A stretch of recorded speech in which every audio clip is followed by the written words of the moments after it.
Hello student, आज हम पढ़ेंगे मैट्रिसेस का क्वेश्चन नंबर 10। इससे पहले क्वेश्चन मैंने ऑलरेडी आपको करवा चुका हूं, तो हम देखते हैं क्वेश्चन नंबर 10 क्या कह रहा है। देखिए क्वेश्चन नंबर 10 कह रहा है एक मैन्युफैक्चरर है, वो तीन तरह के प्रोडक्ट बनाता है, एक्स वाई जेड तीन टाइप के क्या करता है वो प्रोडक्ट बनाता है। इस प्रोडक्ट को बनाता है और उसको दो मार्केटों में सेल करता है, बेचता है ले जाके, फर्स्ट मार्केट और सेकंड मार्केट। अब वो सेल करता होगा तो कुछ ना कुछ तो अर्निंग करता होगा ना।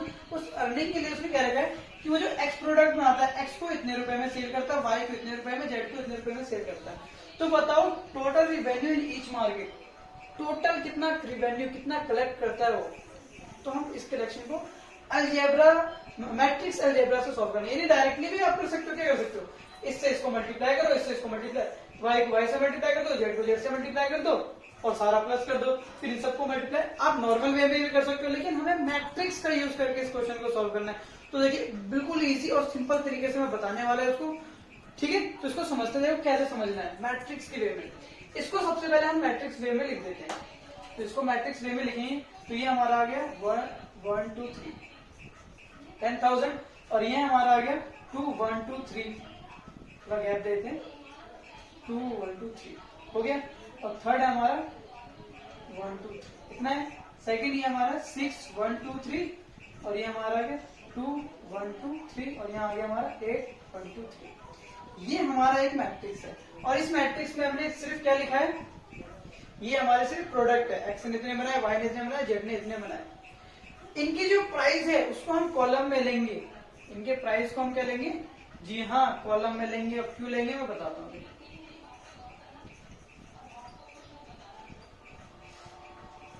देखो ये मेरा x है, ये मेरा y है, ये मेरा z है, ये मेरा x है, ये मेरा, अगर एक तरह से देखा जाए तो ये मेरा x था, ये मेरा y था और ये मेरा z था। x कंपनी इतनी बनाती, y इतनी, z इतनी।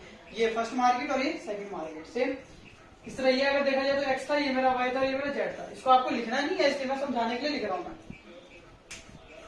इसको अगर मैं इससे मल्टीप्लाई करूंगा तभी तो x निकलेगा। फिर y first row first column, x के साथ, फिर y के साथ, z के साथ हो जाएगा, फिर x के साथ, y के साथ और z के साथ हो जाएगा। और मैट्रिक्स में प्लस तो करते ही करते हैं, तो यहाँ से आपका आंसर गलत नहीं आने वाला। इसलिए याद रखिए हमेशा जब भी हमें ये एक्स वाई जेड पैसे दे रखा होगा तो हम उसको कॉलम में ले लेंगे, और जो हमें प्रोडक्ट दे रखा होगा उसको हम किस में ले लेंगे, जी हाँ उसको हम इस तरह मैट्रिक्स में ले लेंगे। अब इसको हम सॉल्व करते हैं। तो जैसे हम इसको सॉल्व करेंगे, इसको हम सॉल्व करते हैं, तो जैसे मैं सॉल्व करूंगा फर्स्ट रो फर्स्ट कॉलम, जब आप इसको मल्टीप्लाई करोगे तो 2 0 से हो गया 250 और 250 से जब मल्टीप्लाई करोगे तो 250 और ये 20 और आ जाएगा, ठीक है। इतना आने के बाद फर्स्ट रो फर्स्ट कॉलम कर दिया, अब फर्स्ट रो फर्स्ट कॉलम है, अब सेकंड को सेकंड। जब इससे मैं इसको मल्टीप्लाई करूंगा तो देखो कितना आएगा। जब इससे इसको आप मल्टीप्लाई करोगे तो 20 तो हटा दो, ये चले गए डॉट, 250 को जब हम 2 से करेंगे तो 3 0 आ जाएगा, 0 और एक और 0 आ जाएगा, यहाँ आपका आ जाएगा 3, ठीक है ना। मैं मल्टीप्लाई अगर 2 0 गायब हो गए, यहाँ आ गया 1.5, ठीक है। इसको इससे मल्टीप्लाई करते हैं तो ये तो आपका 18000 ही आ जाएगा, ठीक है। फर्स्ट रो फर्स्ट कॉलम आपका हो गया, ठीक है। अब सेकंड रो सेकंड कॉलम हम देखते हैं। तो इसको जब हम इससे मल्टीप्लाई करेंगे तो देखो कितना आएगा, करके देख लेते हैं इसको। 1 2 3 और यहाँ हमारा 250। अगर आप इसको मल्टीप्लाई करो कितना आएगा, देखो कॉमन साइन 2 0 से तो 2 पॉइंट हटा दो, यहाँ से ये आ गया। अब 6 से कर दो इसको तो 1 0 2 0 और 7 0 0 कितना आ जाएगा, 7 1 2 3 0 0, ठीक है, ठीक है ना। 0 आ गया और ये 15 आएगा, सॉरी, ठीक है 15 आएगा। एक बार चेक करना जरूरी होता है, आप कैलकुलेशन की मिस्टेक नहीं डबल चेक करें। तो फर्स्ट वाले को हमने फर्स्ट वाले से कर दिया, अब इसको हम इससे मल्टीप्लाई करते हैं। जब इससे मल्टीप्लाई करेंगे तो यहाँ आ जाएगा आपको 150 और यहाँ आ जाएगा आपको 200। जैसे मल्टीप्लाई करोगे तो इतना आ जाएगा और 1 2 3, यह आपका आ जाएगा 3 1 2 3 4, इतना आ गया। अब इससे जब इसको करोगे तो यहाँ आपका आएगा 8 1 2 3। क्लियर? हमने क्या किया, first row first column first row first row, याद रखना यहाँ पर हमारा प्लस आता है। तो फर्स्ट रो फर्स्ट कॉलम किया, प्लस कर दिया, फर्स्ट ये फर्स्ट मार्केट का आ गया हमारा और ये हमारा सेकंड मार्केट का आ गया, इनको हम प्लस कर देते हैं। तो जैसे आप प्लस करोगे, प्लस करके लिख दो, कितना आएगा, इन तीनों को प्लस करो, 3 3 3, तो 3 0 आ गया हमारा, 1 2 3, 8 और 3 हो गया आपका 11 11 11 और 5 हो गया आपका 11 5 हो गया आपका 6 16 6 1 2 4 6 0 0 हो गया आपका। इनको ऐड करते हैं, 3 3 3, तो 3 0 लगा दिया हमने, ठीक है। 3 हो गया, 8 और 5 8 5 हो गया आपका, 8 5 13, तो 3 और 1 आ गया, तो 1 1 1 आपका 4 4 और 1 5, ठीक है। 5 3 3, देखिए याद रखें ये हमारा किसका है, ये हमारा फर्स्ट मार्केट का आया है, और ये जो आया है आपका नीचे ये आपका आया है सेकंड मार्केट का। अगर मैं बताऊं, अभी यहाँ पर ये हमारा आंसर आ चुका है, ध्यान से दीजिए। देखो अगर मैं बात करूं total revenue in each market की बात करा जाए, अगर पर्टिकुलर की बात करा जाए, तो फर्स्ट मार्केट ने आपकी कितनी की है, 4 6 इतना आ गया फर्स्ट मार्केट ने। सेकंड मार्केट के अंदर कितनी की है, उसने 5 3 0 0 0। टोटल रिवेन्यू आपका कितना है, तो टोटल रिवेन्यू क्या है, इनको ऐड कर दो, 3 0 1 2 3 और 6 6 9 हो गया, और 5 4 ये आपका आ गया। अगर हम इन प्रोडक्ट को दोनों मार्केट में सेल करते हैं तो इतना रिवेन्यू होगा, ईच मार्केट में करते हैं तो ईच मार्केट का आपका ये रहा। आई होप क्लियर है आपको। क्वेश्चन नंबर 10, ठीक है। क्या था, बेसिक तो था ना, आपको पूरा मार्केट का ब्यौरा यहाँ से रखा था, कैसे कैसे किया हमने, कैसे कॉलम मिलाया, कैसे, क्लियर है, ठीक है। नेक्स्ट क्वेश्चन देखते हैं। बी पार्ट बिल्कुल सेम है इसका, कह रहा है मैं वही सेम, बस कोस्ट चेंज कर दिया है, क्वेश्चन वही है, बताओ इस बार टोटल रेवेन्यू कितना होगा। तो देखो इसको मैट्रिक्स के फॉर्म में लिख दो पहले, तो यहाँ हमारा आ गया 1 0 1 2 3, यहाँ 2 1 2 3, और यहाँ आ गया 1 8 1 2 3। इस तरह इसको लिख देते हैं 6 1 2 3 2 0 1 2 3, और यहाँ 8 1 2 3, ये बन गया। मैंने हमेशा बताया एक्स है, वाई है, जेड है, दूसरा एक्स वाई जेड आना चाहिए आपका। तो यहाँ हम इसका कॉस्ट लिख देते हैं, एक्स से कितने 2 रुपीज 1 रुपीज और 0.5। सॉल्व करते हैं, तो यहाँ इसको सॉल्व कीजिए। देखिए फर्स्ट रो फर्स्ट कॉलम, क्योंकि मैंने ऐसा मैंने बता दिया था आपको पहले ही, इसको हम इससे मल्टीप्लाई करेंगे तो कितना आएगा, जब 2 से इसको आप मल्टीप्लाई करोगे तो आपका आ जाएगा ये 20, आ जाएगा 20 0 0, ठीक है। यहाँ फर्स्ट रो फर्स्ट कॉलम, तो इससे इसको कर दिया, इससे इसको करोगे तो ये तो इतना ही रहेगा, और इससे इसको करोगे तो हाफ हो जाएगा, ये हो जाएगा आपका 9000। 6 अब सेकंड रो फर्स्ट कॉलम, तो 6 को जब 2 से करोगे तो 6 2 12 1 2 3 आ जाएगा, इसको इससे करोगे तो सेम ही रहेगा, याद रखना, प्लस लगाना। हाँ, इसको इससे करेंगे, इससे इसको करा, फिर इससे इसको करेंगे प्लस प्लस, इससे इसको कर देंगे, ठीक है। कितना आएगा ये आपका 4। कैलकुलेशन में कोई भी मिस्टेक नहीं करनी है, क्योंकि कैलकुलेशन अगर मजबूत है आपका तो मैट्रिक्स में कभी मार्क्स आपके नहीं कटने वाले, ठीक है। इतना करने के बाद इसको सॉल्व कर देते हैं, इसको ऐड करते हैं, तो यहाँ कर देते हैं। जब इन तीनों को ऐड करेंगे तो यहाँ 3 0 है ये हमारे पास, 1 2 3 0 है हमारे पास। अच्छा 9 और 2 11 तो 11 का 1 आ गया, और यहाँ 2 यानी 3 आ गया, ये आपका 3 1 0 0। इनको ऐड करते हैं, 3 3 3, तो यहाँ आ जाएगा आपका 3 0, और यहाँ 4 और 2 6 6 6 और 2 8 और 1 है तो 1, ठीक है। ये हमारा 12 13 14 15 16 18, ठीक।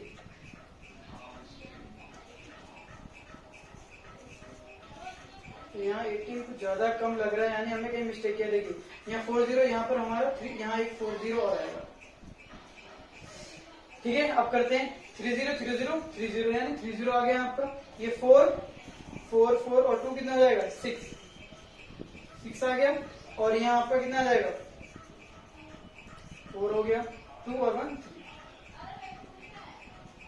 ठीक है, यानी इसने फर्स्ट मार्केट के अंदर इतना रिवेन्यू किया और सेकंड मार्केट के अंदर इसने इतना रिवेन्यू किया। अगर मैं बात करूं टोटल रिवेन्यू की बात करूं तो कितना आएगा, जोड़ दो 1 2 3 और ये आ गया 7 और ये आ गया 6 7 0 इसने टोटल रिवेन्यू। तो इस तरह मैट्रिक्स से हम किसी भी मार्केट या कुछ भी है मतलब ऐसे क्वेश्चन आ जाते हैं, तो थोड़ा सा ध्यान लगा के क्वेश्चनों को अटेंड करना है। ठीक है, नेक्स्ट क्वेश्चन देखते हैं। क्वेश्चन 11 क्या कहते हैं देखते हैं। क्वेश्चन 11 कह रहा है हमारा एक एक्स, यहाँ पर ये कोई वैल्यू नहीं निकालना, यहाँ पर एक्स हमारा एक मैट्रिक्स है। क्या है हमारा एक्स हमारा कोई मैट्रिक्स है। ये मैट्रिक्स कितना होगा हमें ये फाइंड करना है। ये जो मैट्रिक्स है इसमें 4 एलिमेंट है। अब ये मैंने 4 ही एलिमेंट क्यों लिया, यहां पर जो मैंने एक्स लिया है ये मैंने 2 into 2 लिया है। अगर मुझे ये क्यों लिया मैं अभी बताऊंगा आपको। हमने एक मैट्रिक्स बनाया एक्स हमारा, ये हमारा मैट्रिक्स। अगर मैं एबीसी की वैल्यू फाइंड कर लू यहां से, तो जब मुझे एबीसी की वैल्यू मिल जाएगी तो मैं उसको यहाँ पुट करूंगा और हमारा एक्स जो कि एक मैट्रिक्स था वो निकालना था, हमने उसको फाइंड कर लिया।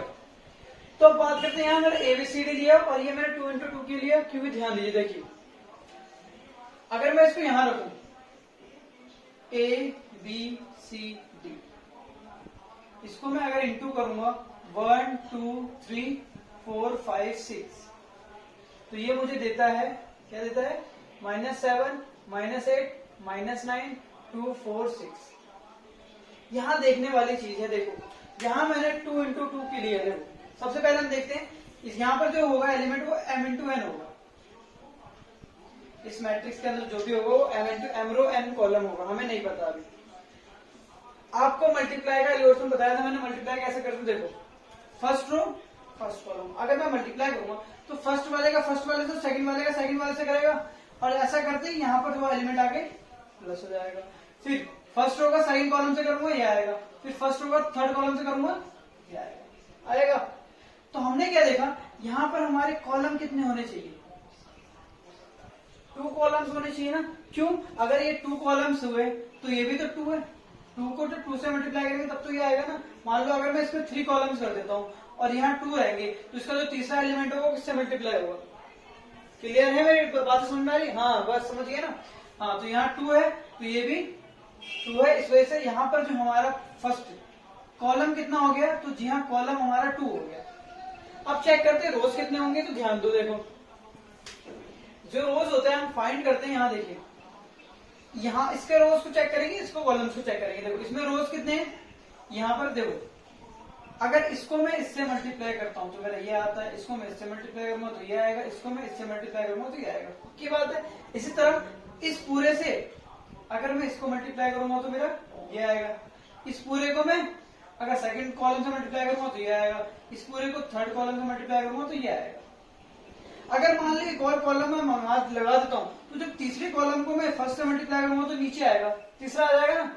लेकिन क्या यहाँ पर तीसरा एलिमेंट है, तो तीसरे रो है नहीं है ना, इसका मतलब यहाँ पर भी रोज भी कितने हैं, 2 है। ऐसे करके आप गैस कर सकते हैं 2 रोज, यहाँ पर 2 रोज 2 कॉलम होंगे, तभी जाके हमारा ये रिजल्टेंट, इनको जब हमने सॉल्व किया तो ये आया, क्योंकि हमारा क्वेश्चन कह रहा है जब इन दोनों को हमने सॉल्व किया तभी ये आया है। आई होप आपको समझ में आ गया, अगर नहीं आया तो बैक करिए वीडियो को और दोबारा से देखिए, समझ में आ जाएगा। ठीक है, आगे देखते हैं। ठीक है, इतना हो गया। अब हम इसको मल्टीप्लाई करते हैं, देखो फर्स्ट रो फर्स्ट कॉलम, ए को इससे करूंगा तो कितना आएगा मेरा, ए आएगा, ए वन ए प्लस बी को 4 से करूंगा तो क्या आएगा, 4 भी आ जाएगा, इसको हमने इससे फर्स्ट रो फर्स्ट कॉलम हो गया, और फर्स्ट रो सेकंड कॉलम, ए को 2 से करूंगा तो क्या आएगा 2a प्लस बी को 5 से करूंगा तो 5b आ गया।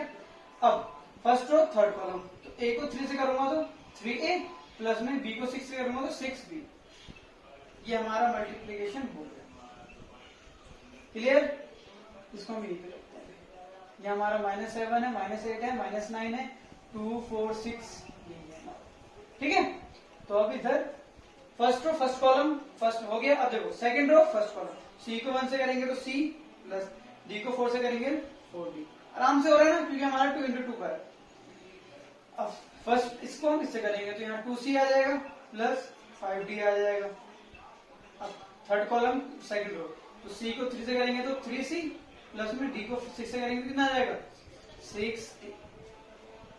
इतना होने के बाद हम क्या करते हैं, हमें जब भी वैल्यू फाइंड करनी होती थी एबीसी की, एक्स वाई जेड की, बतेरे क्वेश्चन किए हमने एक्सरसाइज में मैट्रिक्स के अंदर, तो ये भी सेम है। देखो फर्स्ट एलिमेंट फर्स्ट के बराबर इक्वल में आ जाएगा, जैसा कि हम करते हैं। तो यहाँ पर मैं लिख सकता हूँ a प्लस 4b मेरा किसके इक्वल टू में आ जाएगा -7 के।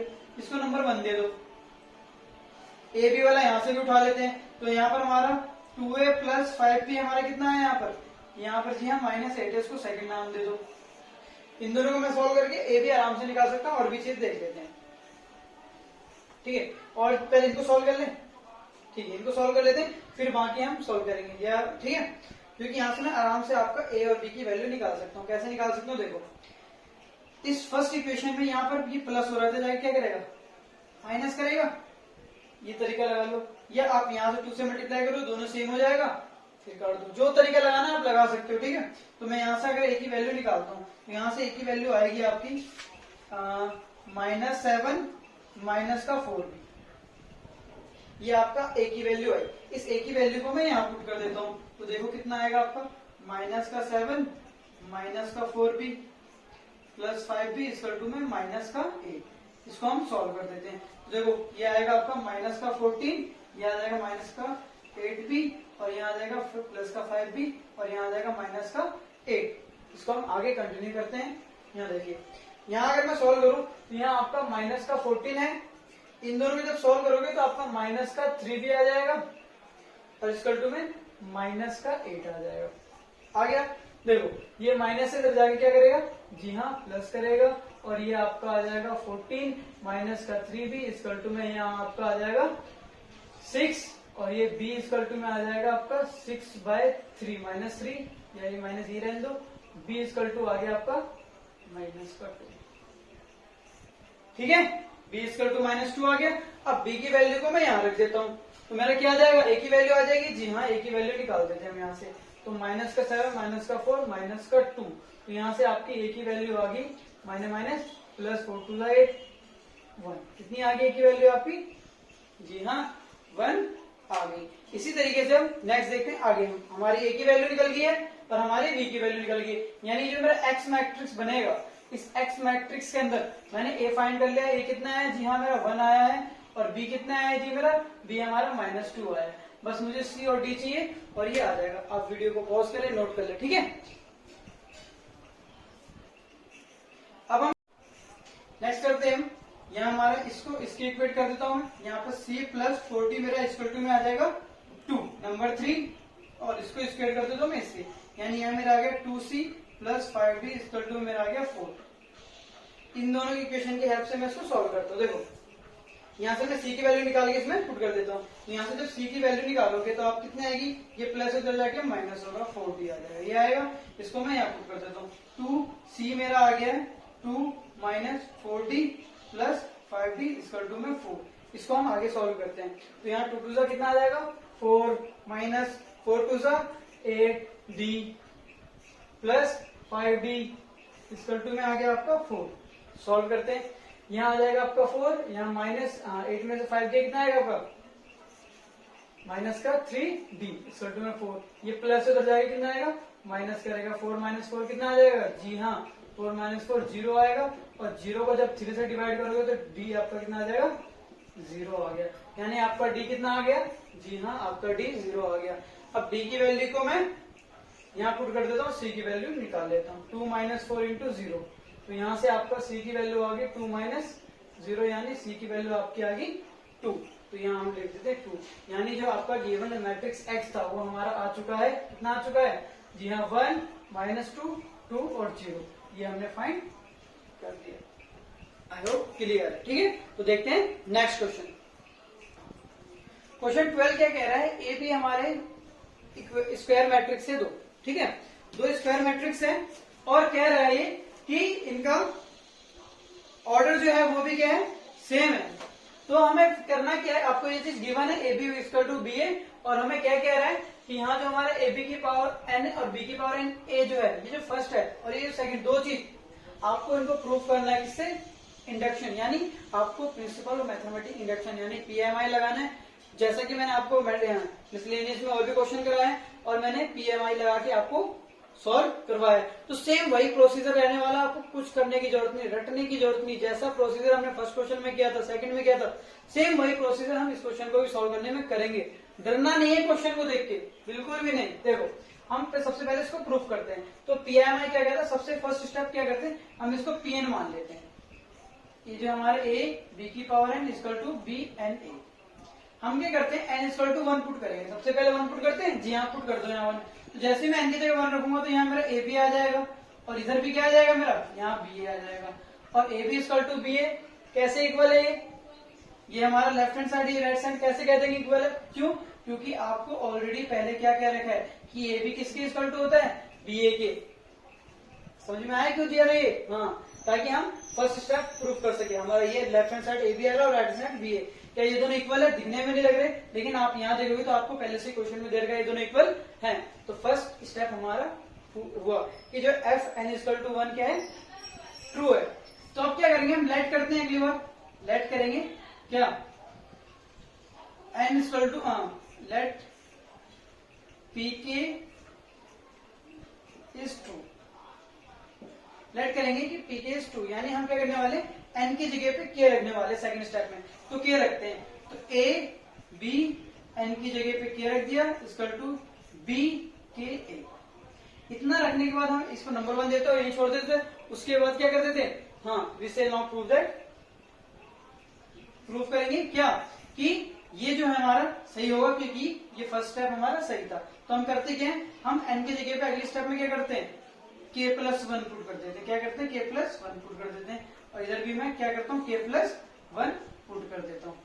ठीक है, ये मेरा लेफ्ट हैंड साइड है, ये मेरा राइट हैंड साइड है। मैं क्या करने वाला हूँ, लेफ्ट हैंड साइड को सॉल्व करके क्या लाने वाला हूँ, राइट हैंड साइड लाने वाला हूँ। तो देखो मैं कैसे लाता हूँ, लेफ्ट हैंड साइड को सॉल्व करके राइट हैंड साइड। ये मेरा लेफ्ट हैंड साइड है, इसको मैं क्या लिख सकता हूँ, ए बी के डॉट बी 1 लिख सकता हूँ।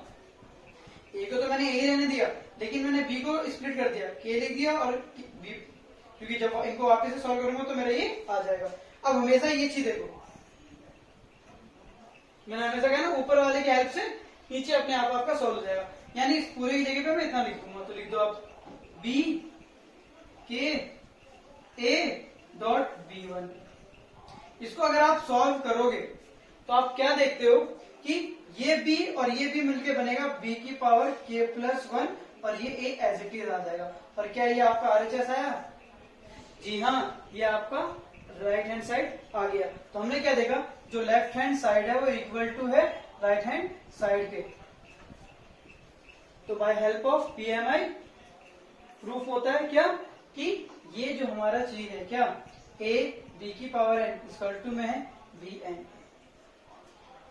बस सही, सेम यही जो प्रोसीजर मैंने यहाँ अपनाया है वही प्रोसीजर मैं इसको सॉल्व करने के लिए भी लेने वाला हूँ। सबसे पहले हम क्या करेंगे, जो मेरा पीएन है वो मुझे कितना गिवन है, ए बी की पावर एन, और यहाँ मुझे इक्वल टू में दे रखा है ए एन और बी एन। ये चीज मुझे गिवन है। मैं क्या करूंगा, सबसे पहले एन इक्वल टू 1 पुट करने वाला हूँ। पुट कर दीजिए, यहाँ पर 1 पुट करते आपका बी ए बी आ जाएगा और यहाँ पर 1 पुट करते ए और बी आ जाएगा, आएगा ही। और ए बी तो ए बी के इक्वल टू होता ही है, यानी फर्स्ट स्टेप पूरा हुआ। अगली बार हम इक्वल टू में कितना रखेंगे, जी हाँ के रखते हैं। तो फटाफट से के रख दो यहाँ पर। तो ए बी इसकी पावर यहाँ के आ गई, इक्वल टू में यहाँ ए की भी के आ गई और बी की भी के आ गई। इसको नंबर 1 दे देते हैं। सेकंड स्टेप, थर्ड स्टेप में क्या करते हैं, जी हाँ एन के जगह पे हम के प्लस 1 पुट करते हैं। पुट कर दो के ए बी होल पावर के प्लस 1 इक्वल टू में ए के प्लस 1 और बी की पावर के प्लस 1। यही हुआ ना, मैंने एन की जगह पे के प्लस 1 लिख दिया और एन की जगह पे के प्लस 1, एन की जगह पे के प्लस 1। सेम वही मैं क्या करूंगा, लेफ्ट हैंड साइड को सॉल्व करके राइट हैंड साइड लाऊंगा। तो यहाँ मेरा लेफ्ट हैंड साइड क्या है, लेफ्ट हैंड साइड मेरा ये है। मैं इसको किस तरह लिख सकता हूँ, इसको मैं ऐसे लिख सकता हूँ, ए बी की के, मैं कुछ ऐसा बना लिखा, हमेशा मैंने बताया थर्ड स्टेप को आप ऐसे तोड़ो ताकि उसमें सेकंड स्टेप जो हमने किया था उसका कुछ ना कुछ टुकड़ा आ जाए, ताकि आप उसके जगह पे वो पुट कर सको। जैसे कि मैंने यहाँ पर किया, तो यहाँ पर मैंने देखा ए की के है, क्या यहाँ पर ए की ए बी की के बन सकती है? तो मैंने देखा हाँ, यहाँ इसको मैं ए बी की के बना सकता हूँ। जी हाँ, कैसे बना सकता हूँ? तो देखो, इसको मैं ऐसे लिख सकता हूँ और वापस से मैं इसको ऐसे लिख सकता हूँ। अगर मैं इनको सोल्व करूं बेस से में, तो पावर जुड़ जाएगी, वापस वही आ जाएगा। जी हाँ, बिल्कुल वही आ जाएगा। अब इसकी जगह पे मैं पूरा इतना लिख सकता हूँ, लिख सकता हूँ। तो अब मैं क्या करूंगा, ये यहाँ लिख देता हूँ। यहाँ ए की के और बी की के आ गया, और ये तो मेरे पास ऑलरेडी था ही, मैंने ब्रैकेट लगा दी क्योंकि पावर 1 इन दोनों की बजाएगी तो ये एज इट इज हो जाएगा। अब यहाँ ध्यान दो, इस पे भी 1 होगा और इस पे भी 1, ये पावर दोनों पे आ गया। देखो, इन दोनों को अगर मैं सोल्व करूँ तो बेस से में तो पावर क्या हो जाएगी? जी हाँ, पावर प्लस हो जाएगी। इन दोनों को सोल्व करूंगा तो क्या होगा? ये भी पावर प्लस हो जाएगा। क्या राइट हैंड साइड था और आपका आ गया? जी हाँ, यहाँ पर हमने देखा जो लेफ्ट हैंड साइड है वो हमारा इक्वल है किसके? राइट हैंड साइड के। तो ये भी हमारा बाय पीएमआई प्रूफ होता है ये फॉर्मूला। ठीक है, तो हमने जैसे फर्स्ट क्वेश्चन किया था, सेकंड क्वेश्चन किया, सेम वही वे अपना के हमने क्वेश्चन नंबर 12 को भी कंप्लीट किया। ठीक है, देखते हैं नेक्स्ट क्वेश्चन। क्वेश्चन 13 है, आपको क्वेश्चन दे रखा है और ये कुछ ऑप्शन दे रखे हैं, इसमें बताना है आपको कौन सा आंसर सही है आपका। इसको हम सॉल्व करेंगे और देखेंगे इनमें से कौन सा आंसर हमारा आता है। आपको एक ए मैट्रिक्स दे रखा है अल्फा बीटा गामा करके, और आपको एक कंडीशन दे रखी। तो हमेशा मैंने बताया जो कंडीशन दे रखी है आपको वो नोट करना है। यहाँ पर मैं सबसे पहले ए स्क्वायर निकालने वाला हूँ और फिर उसको आइडेंटिकल मैट्रिक्स के साथ इक्वेट कर दूंगा। तो ए स्क्वायर कैसे निकालेंगे? तो जी हाँ, ए स्क्वायर निकालने के लिए हम क्या करेंगे, जो हमारे पास ए है अल्फा बीटा ऐसा करके है ये, और माइनस का इसको दोबारा से मैं इंटू कर दूंगा इसी के साथ, alpha beta gamma minus alpha. ठीक है, इंटू कैसे करते हैं? तो ध्यान दीजिए, इंटू करते हैं यहाँ पर। फर्स्ट और फर्स्ट कॉलम क्या होगा? अल्फा अल्फा अल्फा का स्क्वायर हो जाएगा, बीटा गामा का हो जाएगा। फर्स्ट और फर्स्ट कॉलम हो गया। फर्स्ट और सेकंड कॉलम तो अल्फा बीटा हो जाएगा यहाँ, और बीटा माइनस बीटा अल्फा हो जाएगा। हो गया। सेम इस तरह सेकंड और फर्स्ट कॉलम अल्फा गामा, और ये minus plus minus alpha gamma हो जाएगा। तो हमने फर्स्ट और फर्स्ट कॉलम कर दिया, फर्स्ट और सेकंड कॉलम। तो अल्फा को और गामा को बीटा के साथ कर देते हैं, इसके साथ, और फिर इसका इसके होगा तो माइनस माइनस का हो जाएगा प्लस, ये हमारा अल्फा का स्क्वायर हो जाएगा। ठीक है, यहाँ पर हमारा अल्फा का स्क्वायर हो गया। ये हमने ए स्क्वायर निकाल लिया। अब ये जो ए स्क्वायर है इसको हम किससे इक्वेट कर देंगे? आई से। तो यहाँ पर आइडेंटिकल मैट्रिक्स 0 1 0 0 1 ले रहा हूं। क्यों? क्योंकि यहाँ 2 into 2 है, तो यहाँ पर आइडेंटिकल मैट्रिक्स 2 into 2 होगा। अब इनको हम क्या करते हैं? इक्वेट कर देते हैं। ये मेरा किसके इक्वल में होगा? ये मेरा इसके इक्वल में होगा। तो अल्फा का square plus beta gamma equal to में मेरा 1 आया। ठीक है, अच्छा यहाँ पर देखते हैं किसी को इक्वेट करने में कोई आंसर आता है हमारा, चेक करते हैं। चलो पहले देख लेते, सारे लिखते हैं। यहाँ पर हमारा अगर मैं ऑप्शन चेक करूं, यहाँ मेरा इतना है, अगर इसको मैं प्लस इधर ले जाऊंगा तो ये मेरा माइनस हो जाएगा। चलो पहले सबको सॉल्व कर लेते हैं जल्दी जल्दी। अगर मैं इसको सॉल्व करूं तो यहाँ मेरा आएगा alpha beta minus beta alpha, ये मेरा आएगा 0, इतना आ गया। अगर मैं इसको सॉल्व करूं तो ये मेरा आ गया alpha gamma minus alpha gamma, ये मेरा कितना आ गया आपका? ये मेरा 0 आ गया।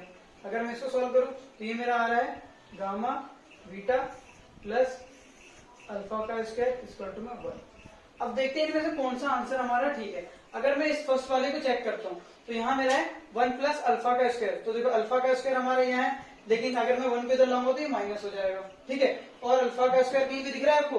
अल्फा का स्क्वायर यहाँ दिख रहा है। इसको मैं इधर लाऊंगा तो माइनस का 1, इधर भी लाऊंगा तो माइनस का 1 हो जाएगा, यानी ये ऑप्शन हमारा रॉन्ग है। ठीक है, नेक्स्ट अगर मैं चेक करूँ, यहाँ देखो तो यहाँ मेरा अल्फा का स्क्वायर माइनस हो रहा है 1 से, तो इसको जब इधर लेके जाऊंगा तो माइनस हो जाएगा, लेकिन ये भी जब उधर जाएगा तो क्या हो जाएगा?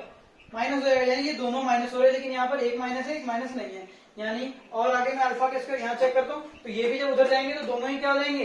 दोनों ही उधर जाके माइनस होंगे, यानी ये भी आंसर आपका गलत है। मैं सबको समझाऊंगा कि करके, ध्यान दीजिए। देखिए ये आंसर हमारा देखते क्या है, तो हमने देखा 1 माइनस अल्फा का स्क्वायर भी माइनस में है और बीटा गामा का। तो ये देखो अगर ये प्लस है, इधर जाएगा तो ये माइनस हो जाएगा, ये इधर जाएगा तो माइनस हो जाएगा। ये ऑप्शन देखो और ये ऑप्शन देखो, सेम है दोनों? जी हाँ बिल्कुल, ये दोनों प्लस है। जब इसको मैं इधर लेके जाऊंगा तो यहाँ मेरा आ जाएगा 1 minus beta gamma minus alpha का स्क्वायर आ जाएगा। जी हाँ आ जाएगा। अगर मैं इसको सॉल्व करूंगा तो भी ये कंडीशन आएगा। आप चाहे तो चेक कर सकते हैं। देखिए अगर मैं इसको ले जाता हूँ 1 माइनस अल्फा का स्क्वायर माइनस गामा बीटा आ गया, दोनों तरफ से ये फॉलो हो रहा है। अगर मैं इसको चेक करूं तो फिर ये आपका ऑप्शन गलत हो जाएगा। क्यों हो जाएगा? क्योंकि यहाँ पर एक माइनस और एक प्लस, तो ये भी गलत है। ये आंसर हमारा ठीक है। क्लियर है? तो आपको कंडीशन देखनी है। जो चीज दे रहा है क्वेश्चन हम पहले भी कर चुके हैं। ऐसी कंडीशन दे रखी थी, हमने ये मैट्रिक्स प्रूव करके कुछ ना कुछ सॉल्व किया। अगर आप ध्यान से देखें तो क्वेश्चन सारे रिपीटेड हैं। ठीक है, नेक्स्ट देखते हैं। क्वेश्चन भी कह रहा है हमारे पास ए मैट्रिक्स है जो कि सिमेट्रिक और स्क्यू सिमेट्रिक मैट्रिक्स दोनों है। अच्छा, जब हमारा ए एक सिमेट्रिक और स्क्यू सिमेट्रिक मैट्रिक्स दोनों है तो बताना है हमें कि ए डायगोनल मैट्रिक्स है, जीरो मैट्रिक्स है, स्क्वायर मैट्रिक्स है या इनमें से कोई भी नहीं है। तो अब फोकस करते हैं, क्वेश्चन को ध्यान से दोबारा समझते हैं। देखो ए हमारा सिमेट्रिक मैट्रिक्स है। सिमेट्रिक मैट्रिक्स का मतलब होता है ए का ट्रांसपोज खुद इक्वल होता है उसके जो उसका मैट्रिक्स का। एक होता है ये हमारा क्या होता है, ये हमारा सिमेट्रिक मैट्रिक्स के लिए इक्वेशन होता है। अगर उसका मैं ट्रांसपोज को माइनस ऑफ ए आ जाता है वो हमारा हो जाता है स्क्यू सिमेट्रिक मैट्रिक्स। ठीक है, ये दो कंडीशन होते हैं। अगर उसका ट्रांसपोज, अगर कोई मैट्रिक्स उसका ट्रांसपोज उसके खुद इक्वल होता है, इसको सिमेट्रिक मैट्रिक्स में उसका ट्रांसपोज के माइनस के मैट्रिक्स से इक्वल होता है। अब देखो यहाँ पर डायगोनल मैट्रिक्स क्या होता है, मैंने आपको बताया था। डायगोनल मैट्रिक्स होता है जिसमें बाकी सारे एलिमेंट जीरो होंगे रेस्ट एलिमेंट को छोड़ के। डायगोनल में जो एलिमेंट है वो जीरो नहीं होंगे, बाकी सारे एलिमेंट जीरो होंगे। अगर मैं इसका ट्रांसपोज निकालू तो हो सकता है ये कंडीशन फॉलो कर दे। मान लो ये रहा मेरा, ये एक डायगोनल मैट्रिक्स है। अगर मैं इसका ट्रांसपोज निकालूंगा तो क्या आएगा, ये खुद आ जाएगा। ये कंडीशन तो फॉलो कर रहा है, लेकिन क्या ये कंडीशन फॉलो करेगा ये? जी नहीं, ये कंडीशन फॉलो नहीं करने वाला। जब आप इस मैट्रिक्स का ट्रांसपोज निकालोगे तो आपका आ जाएगा, और उसमें से माइनस कॉमन लोगे तो यहाँ माइनस आ जाएगा और यहाँ माइनस आ जाएगा। जब यहाँ दोनों जगह माइनस आएगा तो क्या वो दोनों इक्वल हो जाएंगे? नहीं, वो दोनों इक्वल नहीं होंगे। तो यहाँ पर ये कंडीशन फॉलो कर रहा है, लेकिन ये कंडीशन फॉलो नहीं कर रहा। तो क्या ये जो मैट्रिक्स है क्या ये मेरा ए हो सकता है? जी, ये हमारा डायगोनल मैट्रिक्स नहीं हो सकता, क्योंकि ये कंडीशन तो फॉलो कर सकता है, किसी केस में भी हो सकता है, जरूरी नहीं ये केस हो, कोई भी केस हो सकता है, लेकिन इस केस को फॉलो नहीं कर रहा। चेक करते हैं क्या ए हमारा जीरो मैट्रिक्स हो सकता है? तो हाँ, ए हमारा जीरो मैट्रिक्स हो सकता है। देख लेते हैं। अगर मान लो कोई भी मैंने जीरो मैट्रिक्स ले लिया, क्या इसका ट्रांसपोज के इक्वल होगा? जी हाँ, कंडीशन को फॉलो कर रहा है। क्या इसका अगर मैं माइनस कॉमन लू तो वापस से वही आ जाएगा?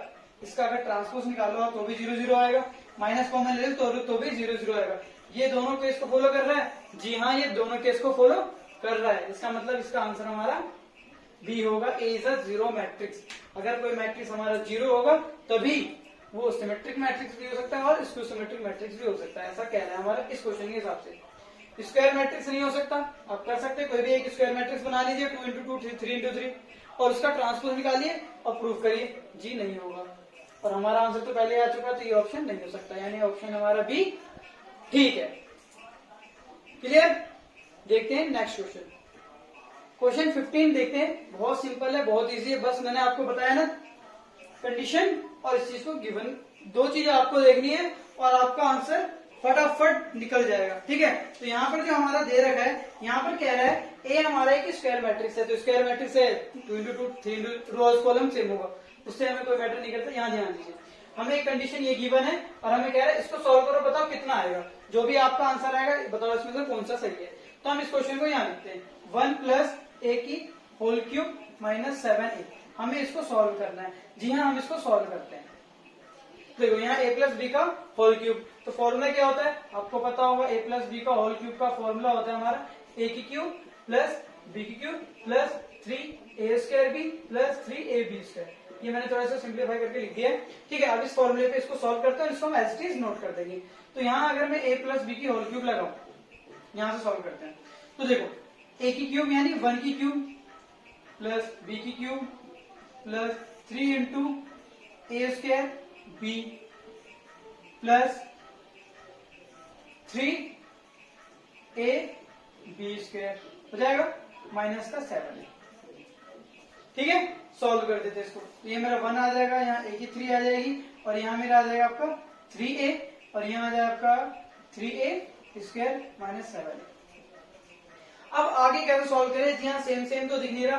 अब आपको जो कंडीशन दे रखा है इसको सॉल्व करते हैं। देखो 1 की जगह तो मैं 1 रहने दे रहा हूँ, ये a की 3 वैल्यू में निकालता हूँ। देखो मैं यहाँ निकालता हूँ, देखो कैसे निकालता हूँ। यहाँ मैं पुट करने वाला तो यहाँ ऐसे डॉट डाल के लिख देता हूँ कैसे है। a की 3 को मैं लिख सकता हूँ a² डॉट a लिख सकता हूँ, मैं लिख सकता हूँ। अच्छा यहाँ पर मैंने क्या बोला आपको, a² को मैं कितना लिख सकता हूँ, तो a² को हम a लिख सकते हैं, तो लिख दिया भाई। और ये पहले से a था, अगर मैं इसको सॉल्व करूंगा तो वापस से क्या बन जाएगा, a²। और a² को मैं क्या लिख सकता हूँ, तो a² को मैं वापस से क्या लिख सकता हूँ, a लिख सकता हूँ। तो देखा मैंने कैसे सॉल्व किया? जी हाँ, वीडियो पॉज करिए, दोबारा समझिए, ठीक है। तो ये a मैं लिख देता हूँ a की 3 की जगह पे रख दिया, प्लस यहाँ 3a ही रहने दे, यहाँ प्लस का 3, और a² को हम क्या लिख सकते हैं जी, a² को हम a लिख सकते हैं, तो a² को मैं a लिख दिया, -7 है। इसको सॉल्व कर दो, 1 प्लस देखो 3 6 और 7a यहाँ भी है, और यहाँ पर -7a यहाँ भी है, प्लस माइनस कट गया, आंसर हमारा कितना आएगा 1, यानी ऑप्शन सी आपका सही है। ठीक है, तो ये था आपका क्वेश्चन 15। क्वेश्चन कंप्लीट, आपका exercise complete, chapter complete, third chapter आपका यहाँ पर कंप्लीट होता है। आपको अगर मैट्रिसेस के अंदर अच्छे मार्क्स स्कोर करने हैं तो आपको 2-3 चीजें करनी होगी, जैसे कि आपने एक्सरसाइज कंप्लीट की, पूरा चैप्टर खत्म किया, इसके बाद आपने जो बुक्स के अंदर एग्जाम्पल्स हैं, एग्जाम्पल्स को आपको सॉल्व करना है, डायरेक्टली क्वेश्चन आते हैं एग्जाम के अंदर। सेकंड चीज, आपको जो भी मिसलेनियस, जिस भी चैप्टर का मिसलेनियस होता है, मिसलेनियस के चैप्टर के अंदर जो एग्जाम्पल्स होते हैं मिसलेनियस के, इनको तो करना ही करना है, ठीक है। इनको करने के बाद कुछ एक्स्ट्रा क्वेश्चन ट्राई कीजिए मैट्रिसेस के, क्योंकि आपका जो पैटर्न जो है 2020-19 से चेंज हुआ है, जिसमें आपके ऑब्जेक्टिव क्वेश्चन आने लगे। तो मैट्रिक्स में एक नंबर के मैट्रिक्स से ऐसे क्वेश्चन आएंगे, जिसके लिए आपको बेसिक्स इंट्रोडक्शन बहुत जरूरी है मैट्रिक्स का, जो मैंने सबसे फर्स्ट वीडियो बनाई थी उसको अच्छे से समझना, ठीक है। ये सारी चीज करिए, आपके मार्क्स 100% मैट्रिक्स में आने वाले हैं। तो मिलते हैं नेक्स्ट क्लास में नेक्स्ट चैप्टर के साथ।